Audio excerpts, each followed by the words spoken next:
You talking to me? Did you have a brain tumor for breakfast? Then who the hell else are you talking? You talking to me? I'm funny how? I mean, funny like a clown. You I'm Peter Venkman. We all go a little mad sometimes. Man that doesn't spend time with his family can never be a real man. damn. I'm kind of a big deal. First rule of Fight Club is do not talk about Fight Club. Yeah, baby.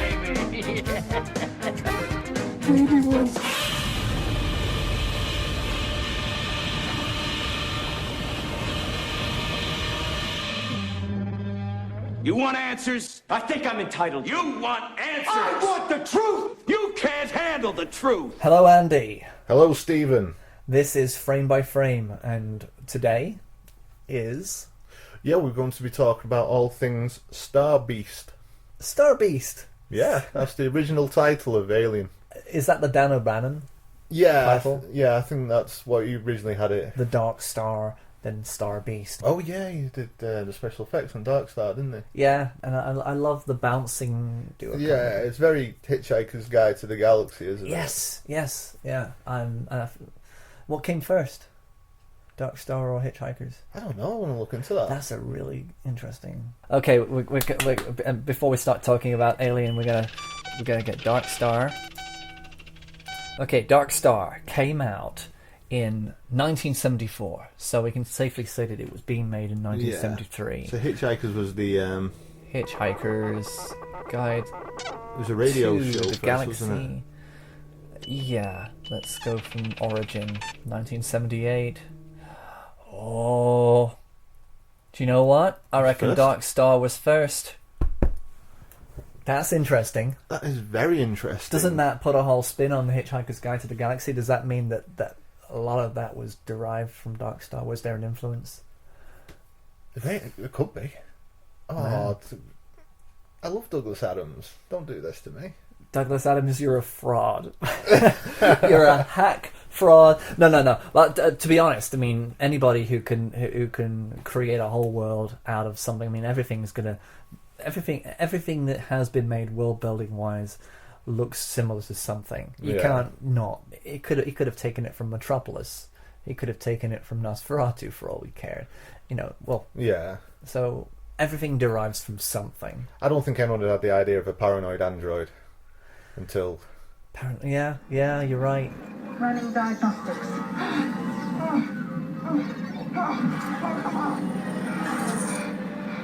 Get out! Come on! Oh God! Yeah, at the minute we've got Prometheus on in the background and she's having the alien taken out of her stomach at the minute. Which, yeah, Prometheus, this is just one of those things that drives me crazy from this moment on. I think it's great that they have this scene, but as soon as she leaves the pod, she's not acting as though she's had an operation. Oh, the umbilical cord. Can you just rip an umbilical cord out of your stomach? Is that safe? No, I mean, if it's attached to a placenta, then the placenta could be quite... you could get infection from that. So, pretty much, if this was based in reality, she would be, first of all, unconscious from all this. I mean, they gave her anesthetic, but clearly she was still in pain. And from this moment on, when she's sliding out of the thing... Oh, I can walk! My legs are working! She can run. I can run. She can work computers. I can focus. She's ripped though, isn't she? Look at those abs. Anyhow, before we talk about the bad, let's discuss the good.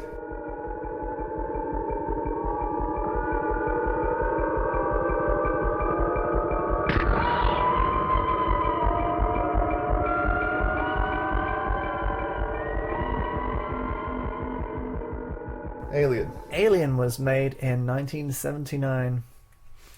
Yes, you were born 78. in 78. I wasn't even born. So. I was 1 year old. I just did some maths. What does Alien mean to you? Alien is one of my favourite sci-fi films, I would say.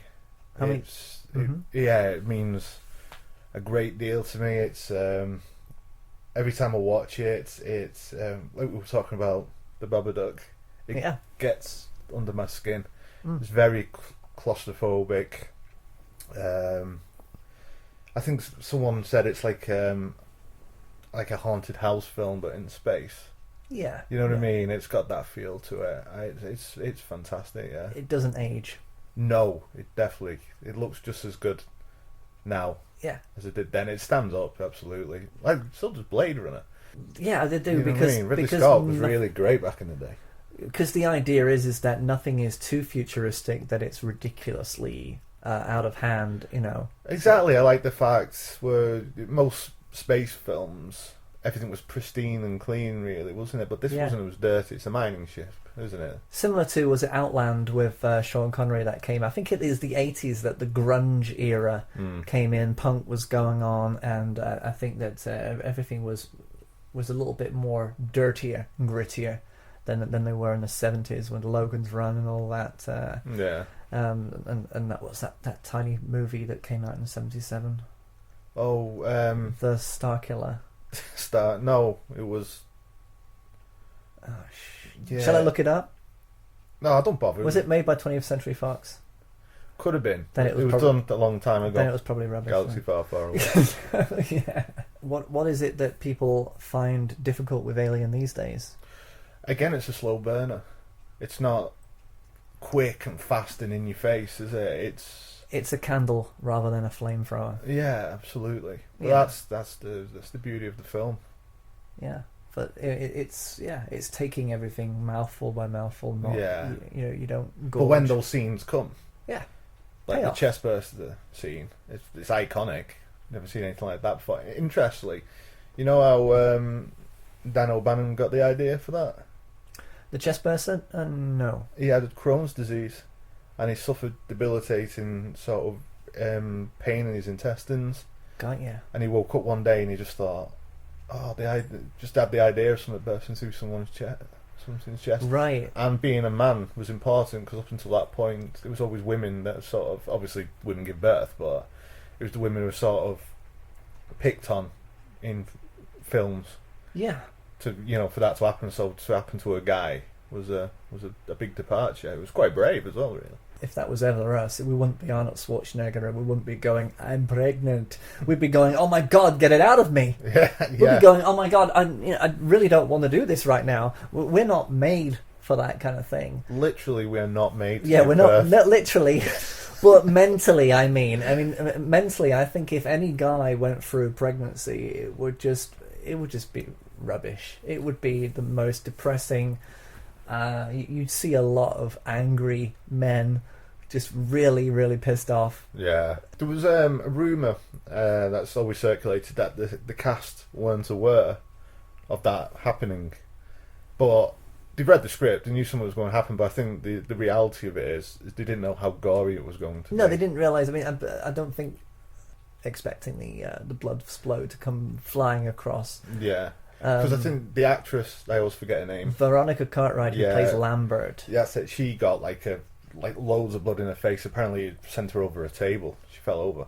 Yeah. Yeah. She didn't have a very happy time in this movie. She didn't. If it's true, which I believe it is, she up until getting to set was convinced she was playing the part of Ripley, not Lambert.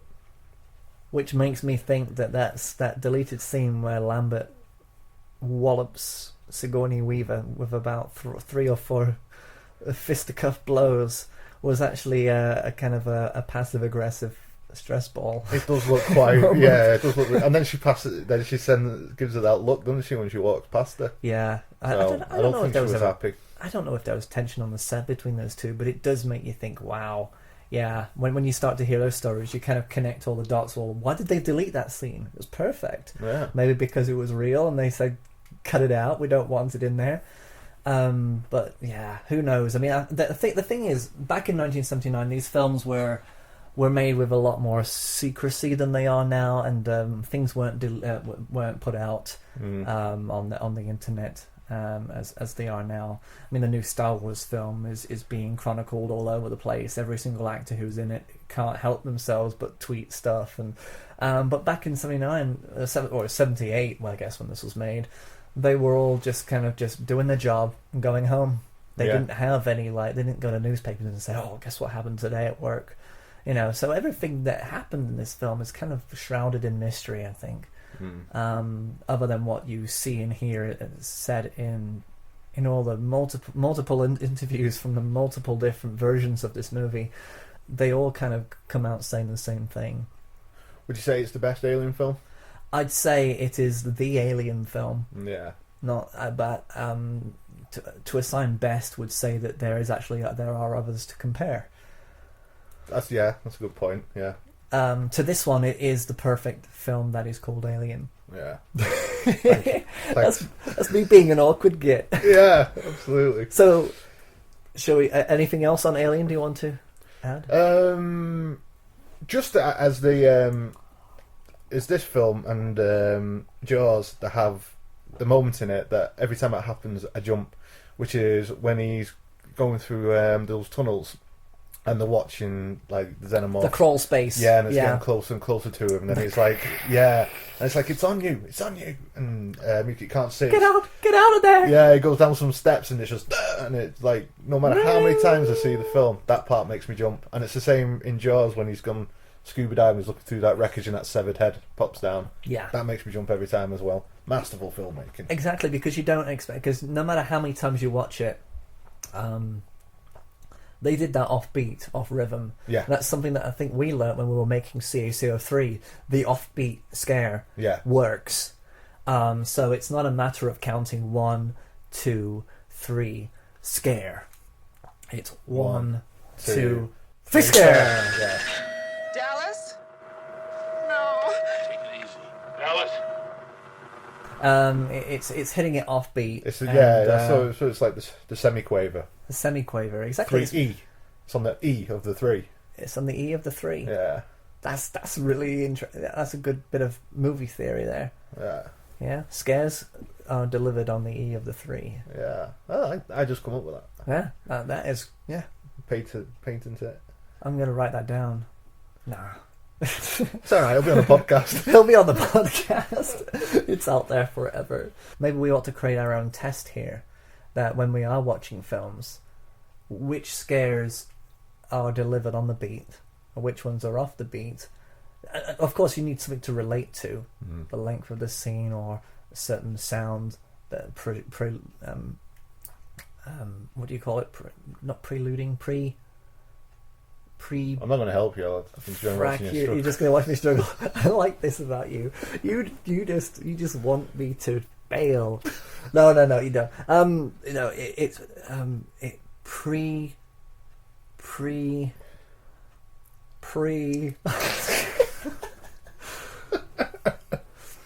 Is it the cue that precedes the scare? And of course the music.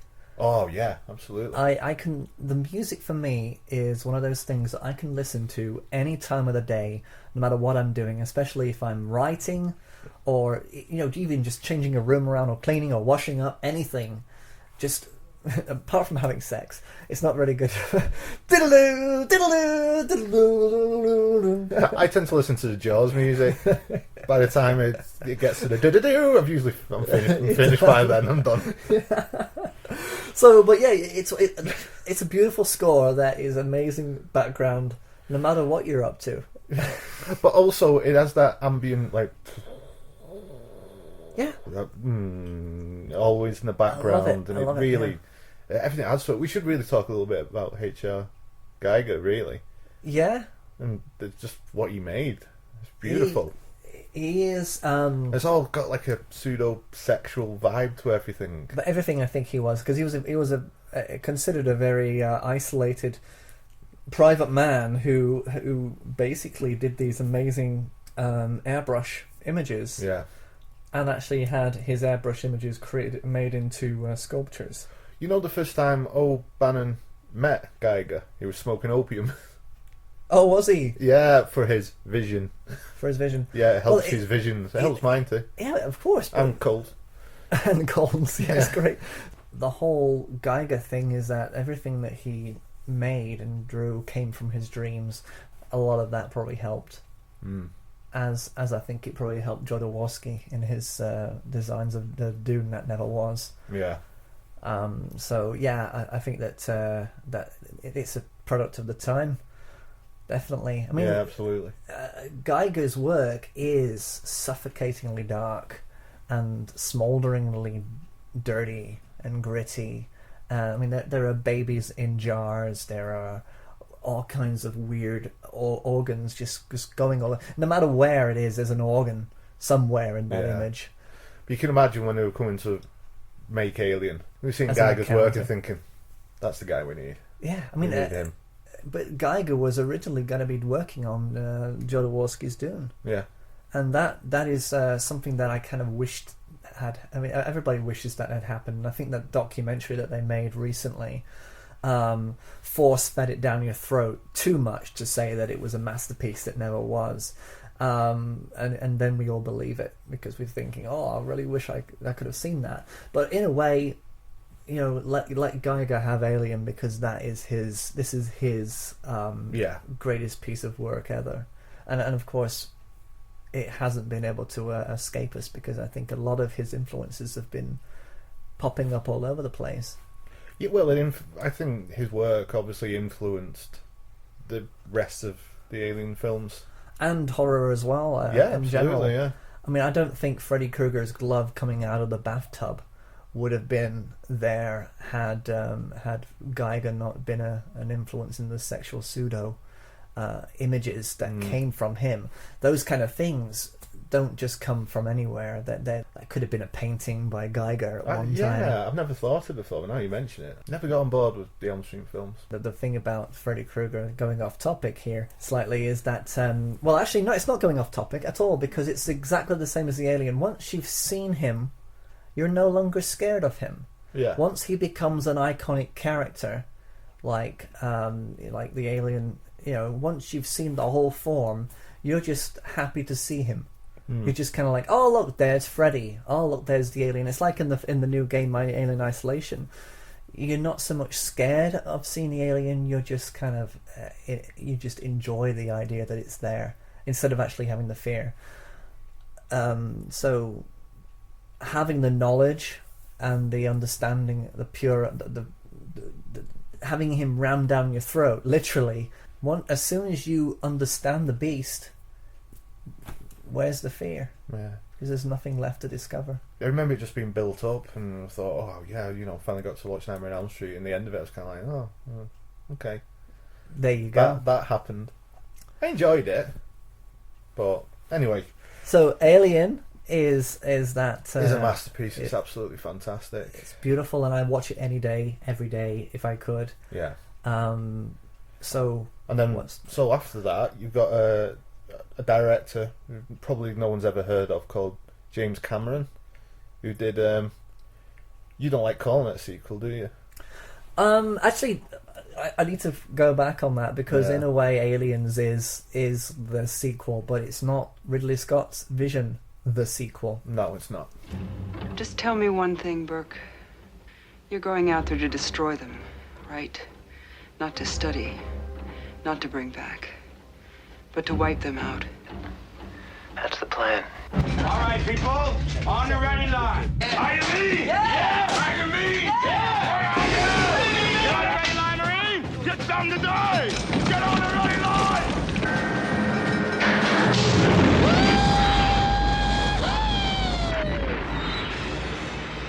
Yeah, James Cameron really didn't want to go out and make a sequel to Alien 2. He didn't want to do that. No, he wanted to make an action film. He wanted to do what he knew was best, and I think that was right. He was right to go along with that. And instead of just seeing one alien, I want to see lots of aliens, plural. I want to see Marines with guns. I want Ripley to face the alien again. But, you know, and the idea of going back to the planet where they went to, it's kind of like it's just a boomerang film, really, if you think about it. Yeah. It's just let's just go back. No. Let's go back and do that again. Yeah, let's do that. But let's really go out and have them all coming out of the walls. Aliens, for me, is a great movie, though.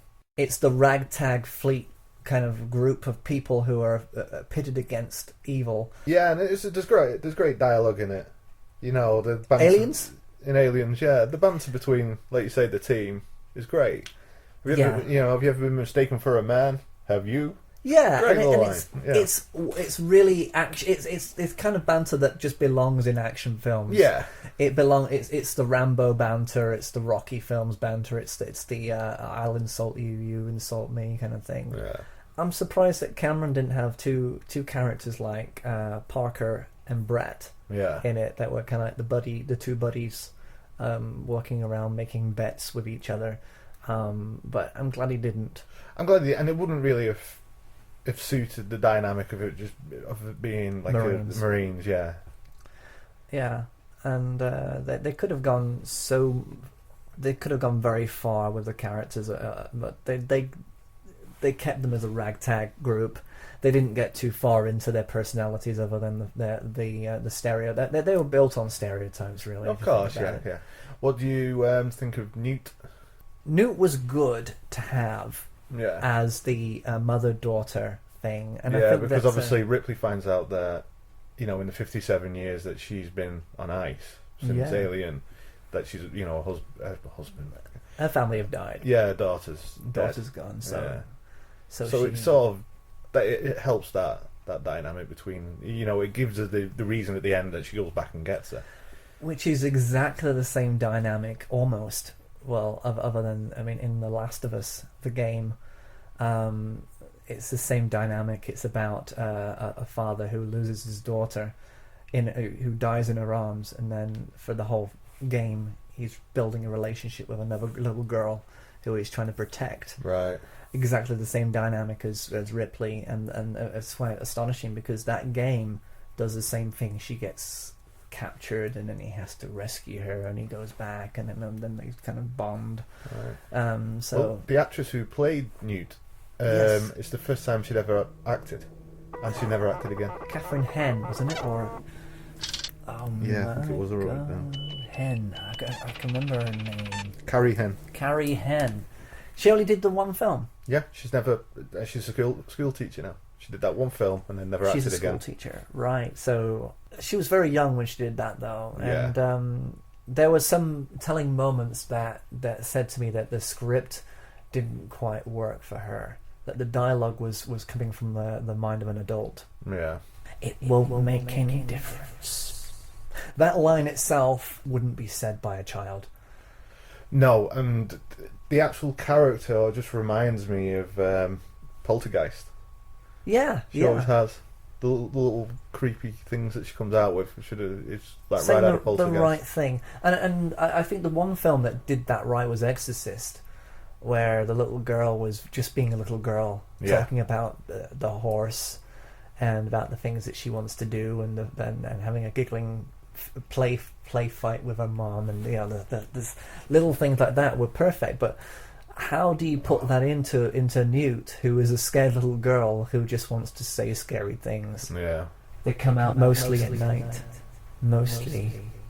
My favourite scene in Aliens is when I think it's really the only scary part in it is when the Sigourney and Ripley and Newt go to sleep in that room, the medical room, and then he chucks the face hugger in and locks them in. Yeah, that's great. That's a really, really good scene. It is, and we haven't talked about Paul Reiser, who is the suit. The suit in that film. He is a comedian. Yeah. First and foremost, he is mad about you. He is. Oh, no. He's in Mad About You with Helen Hunt. Yeah. And I love that series. I love his books. He is hilarious and fun, and just kind of. He's a kind of a very cozy comedian. So when you see him in this movie being an evil son of a bitch, and it works. Yeah, it does. He's great at being sleazy. That's why it's so good, though. Yeah. You trust him. Exactly. You trust the character until, obviously, you can't be trusted. Aliens. This time, it's war. Overall, it's a very exciting film. It is. There's some great visuals in it. Doesn't stop. Doesn't let go. Yeah, again, when they've locked the door and they're waiting for the aliens to come through the door, it does hark back to Alien. Yeah. Where they're saying, right, it's on you now, it's there, and they're like, it's in there, it's in the room, and then he just looks up in the roof. And brilliant. And you just see them all coming at him. Wow. Yeah, that is, if you think about it, the films that nowadays that are really fast-paced and all over the place are only fast-paced and all over the place because they're edited that way. Yeah, they're so terrified of losing the audience's attention. Yeah. But now, I mean, if we look at Aliens, it's quite slow compared. But yet, when we watched Aliens first, when we were younger, it was the fastest thing on the planet. It raced, it ran through, and it just wouldn't stop. Yeah. But now, if you compare that to, say, Transformers, it probably is it's probably slow and ponderous. But it's not. It really isn't. No. I think James Cameron has that skill though of keeping the right pace, slowing it down when he needs to, and then driving it to the end, and just letting it go. And yeah, technically he is a great director. Technically, he is. Technically, I've got to say, I'm not a massive fan of Cameron. I have my issues with Cameron, but they stem from him being too much of a personality. I remember watching the special features for the Abyss. Yes, which I like the Abyss. I think I love the Abyss. And when he's being interviewed, he's underwater in old scuba gear, giving an interview, and I just thought, you dick. Yeah. You don't. I'd prefer you just be sat around the table having a coffee and talking about the film. You don't have to be underwater. No, just in be a scuba gear. Just relax and just be James Cameron. Be a filmmaker, for heaven's sakes. Don't try and oversell yourself. Yeah. Because there's no point. I don't want to know about filmmakers' personal lives. No. And I don't want to know about what James Cameron really, really thinks. As much as I would with Ridley. Ridley would just be so relaxed. He'd be chilled out doing his interviews. He'd have a cigar, and he'd just be matter of fact. Whatever you ask him is what you get. But the beautiful thing that I do love about Ridley Scott and James Cameron is that they are both amazing directors, but they're both visual directors. Yeah. They do all their own storyboards. Yeah. And that, at least, James Cameron has my vote for being one of the best directors, because he is able to just get so personal with his projects that he will try and do everything that he can to put the right vision across. He doesn't just expect everybody else to run around for them. I can't see Michael Bay storyboarding Transformers. How do you storyboard Transformers? Other than just going to your toolbox, picking it up, and then dropping it and just taking photographs of things as they fall onto the floor. Yeah. Do you actually get an idea of what those action scenes are in Transformers? But there we go again. I mean, it's the competency of the filmmaker to actually put everything that you see on the screen making sense. Yeah. And I think that in Aliens, there was nothing that we sat there going, what the hell is going on? No, definitely not. Again, I wouldn't put Cameron as one of my favourite directors at all. Not at all. He just doesn't... His films... Yeah. I like Aliens. Do you like Terminator? The first Terminator was great. I'm not that fussed on the second one. No? Oh. But everyone seems to think is amazing, but it just doesn't do that much for me. I did when I was a kid, but not now. I think the second one is a real joy to watch. It's fun. It's a fun fest. Yeah, I'd go with that, but I wouldn't keep going back to it to watch it over and over again. I like The Abyss. The Abyss is lovely. What else has he done? True Lies. Yeah, True Lies. Okay, Avatar. No way. Lost me on Avatar. Titanic. Steams up the glass a little bit. It does. Again, though, it makes me angry. Titanic. Yeah, technically, again, it's a good film. All these films are technically great. Yes. But yeah, I don't need a love story.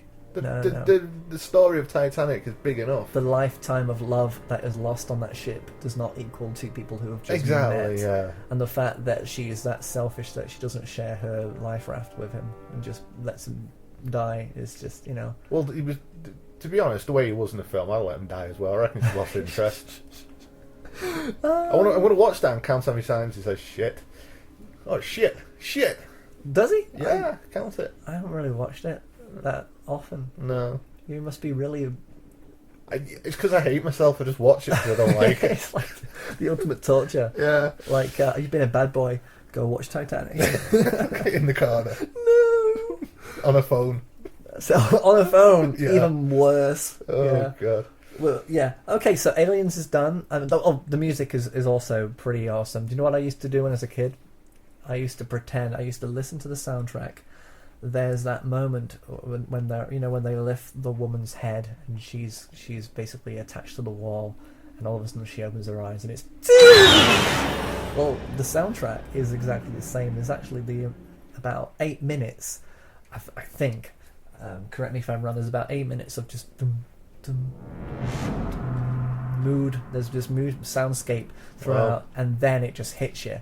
Well, I used to just pretend that I was actually in the movie, and it used to get me every time, that soundtrack. You play that track, I think it's sub-level 2 or whatever. Do you like the music in Alien 3?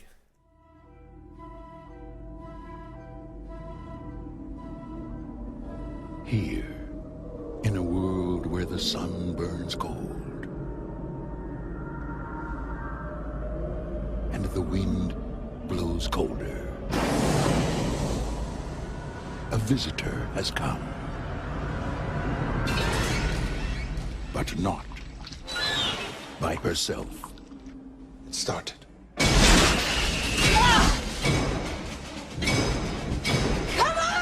The suspense is back.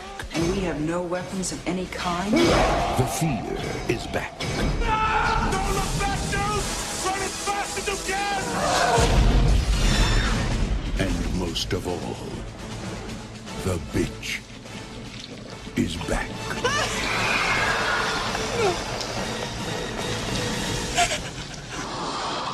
Alien 3.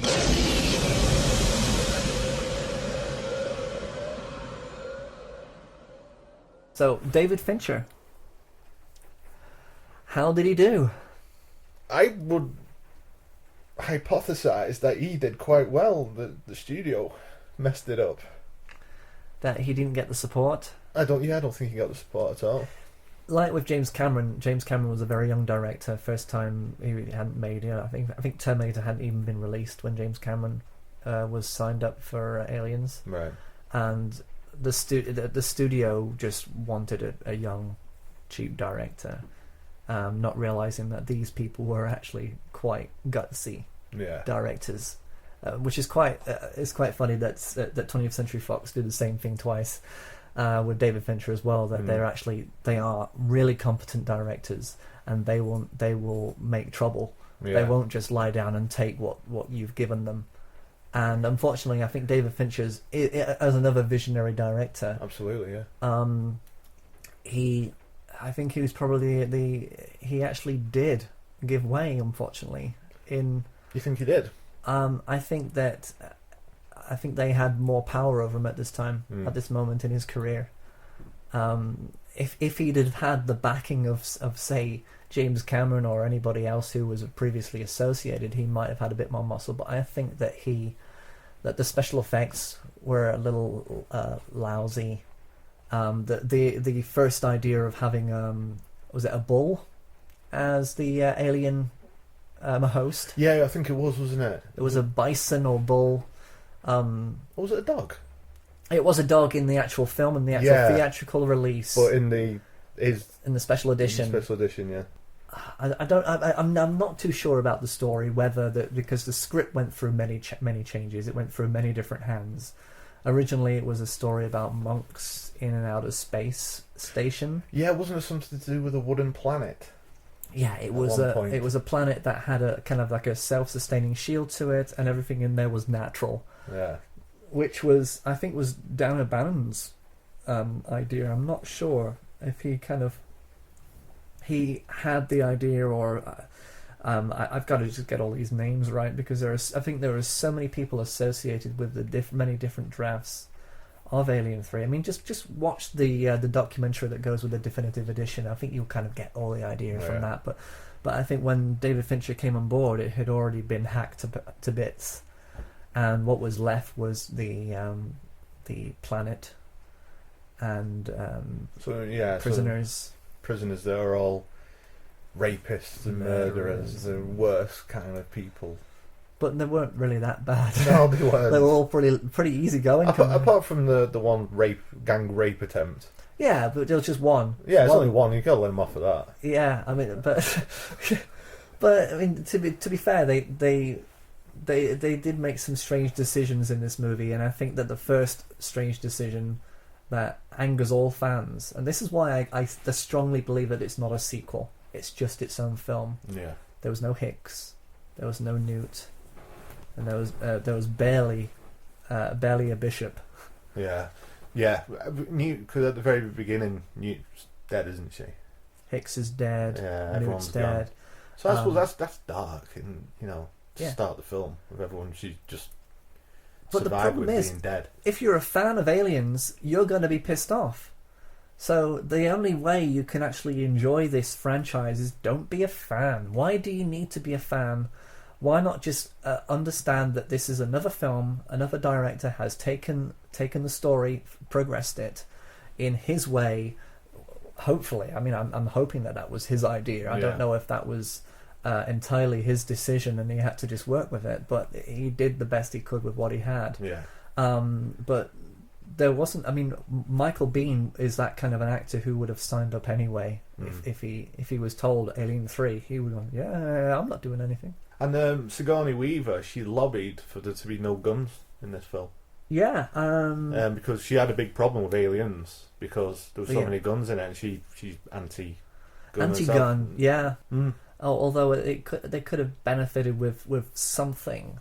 I suppose if you're on a prison planet, to have guns would be it wouldn't be a great idea. Yeah. So no Hicks, no Newt, Ripley, Gark. They do an autopsy of the little girl. The alien is given birth while they cremate the bodies of these, and everybody's kind of like going, okay, this is what we're doing. This is Alien 3. Yeah. Now what?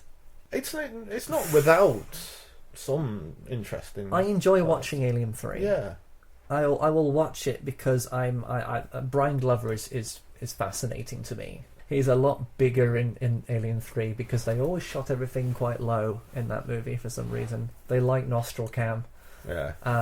So he's actually a small man, but then I think everybody was a lot smaller than Sigourney Weaver in that film. Yeah, but he has presence in the film. He does. Yeah. He's quite a bitter man. I kind of just feel as though that when I do watch it, I kind of want it. I desperately wanted it to be something more than what it was.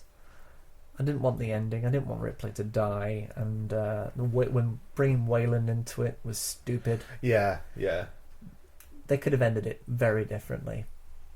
But yeah, they could have. But it was. I suppose it was interesting. Her sacrificing herself. Yeah. Just to get rid of. It made sense thematically that ultimately she was going to sacrifice herself, but it kind of really. It was a shame that. That for everything that she went through in Alien and everything that they went through in Aliens, that it would just end up being a dirty prison, lice-ridden prison planet, and everybody dies. Yeah. I love the soundtrack, actually. I do. Again, that's very dark and broody, isn't it? It is, and it's very orchestral.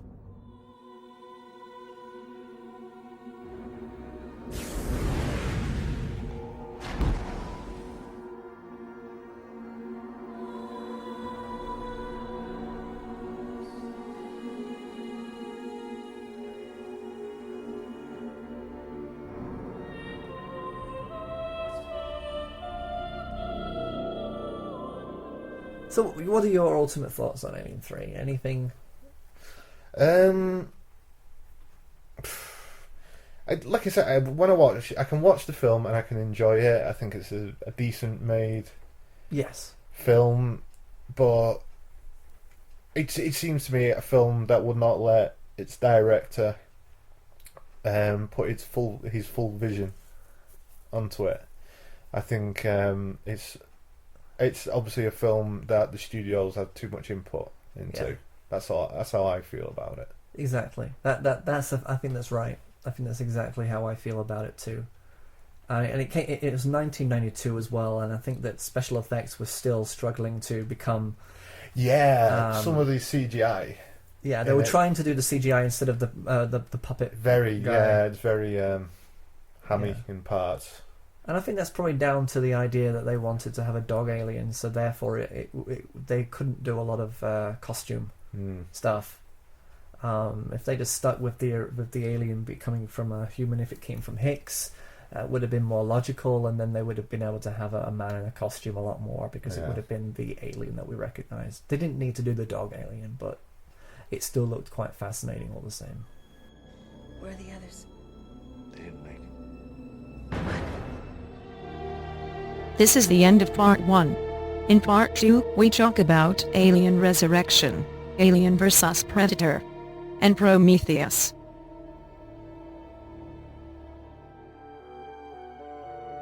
With 25 prisoners in custody. All double white chromos. All thieves, rapists, murderers, child molesters. All scum. Just because they've taken on religion doesn't make them any less dangerous. Does the recorder indicate anything? Was there an alien on board? Yes. We've no time for all this. We've got to get out of here. Come on! When the music stops, turn your cassette over.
Liquid storage bags! You will never get caught short again thanks to liquid storage bags! Here you get 8, that's right, 8 bags in which you can store your very own liquid items. Bag on sold separately, liquid not included. The attractive cardboard box is easy to open. With each wonderfully transparent, durable, and easily accessible. Ready to go! That's right, when you've got to go, liquid storage bags are there for you! Liquid storage bags? That's right!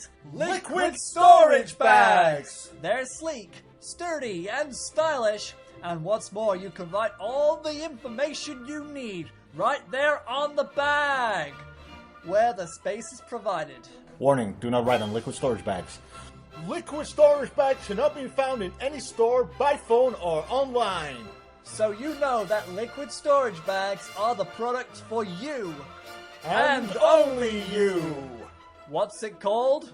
Liquid storage bags! Ah, yeah! Liquid storage bags!